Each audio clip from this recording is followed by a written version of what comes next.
नमस्कार मंडळी, माझ्या नवीन परत एकदा तुमचं सगळ्यांचं स्वागत आहे। माझी बहीण म्हणजे निकिता आज नवीन काहीतरी बनवता। आता काय बनवता तर बघूया आपण, चला। निको आज काय बनवतो नवीन? वेज बोंबील। काय बनवतो? वेज बोंबील। निको आता तेल किती लावतो आता? तेल हे अळूचे दांडे ते सोलूचे असतात। हां, सोलताना खास खाता कामा नये म्हणून तेल लावतो। वेज बोंबील बनवण्यासाठी हे सोलूचे लागते। मी दाखवतोय सोलू। याच्यावरची फक्त अशी साल काढून टाकू हवी।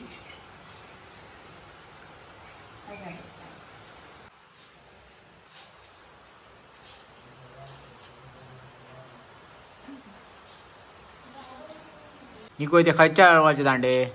काळ्या अळवाचे दांडे। हे आता उकडूचे त्याच्यासाठी त्याचे तुकडे करते। मी एवढे ठेवले।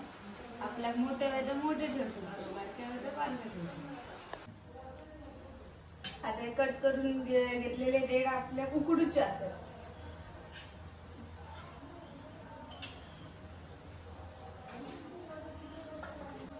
हे असा आमचं घरगुती आगोड आता याच्यात टाकूया, कारण याच्यात खास खाता कामा नये म्हणून मी 3 चमचे आगोड टाकतोय। आता या चवीनुसार मीठ टाकते। या आता फक्त 5 मिनिटं उकडून घ्यायचा।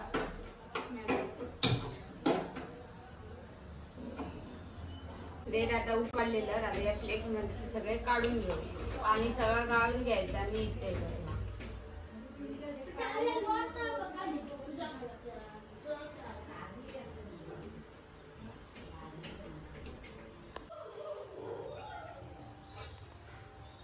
याच्यात आपण आता थोडं घरगुती मसाला टाकूया।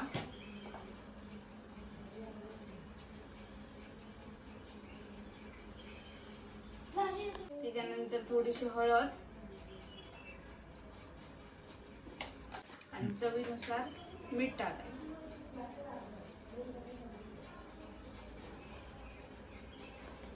आता या सगळा मिक्स करून घ्यायचं।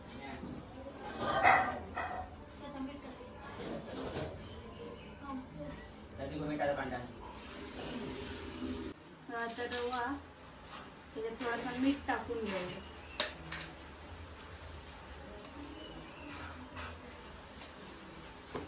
अशा ते एवढ्या साईजचे असे वेगवेगळे करून ठेवूया।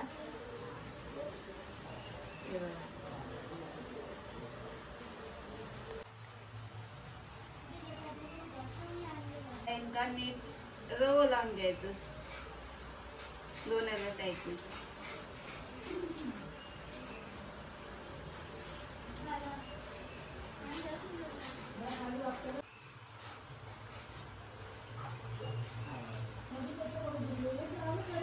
झालेला आता हे आपण आता फ्राय करू।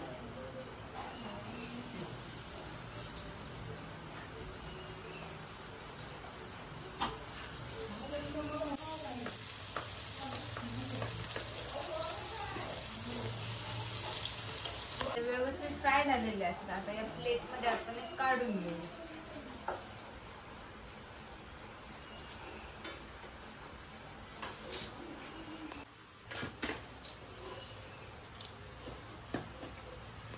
तर मंडळी आपले व्हेज बोंबील तयार झालेले आहेत। आता आपण चेक करूया।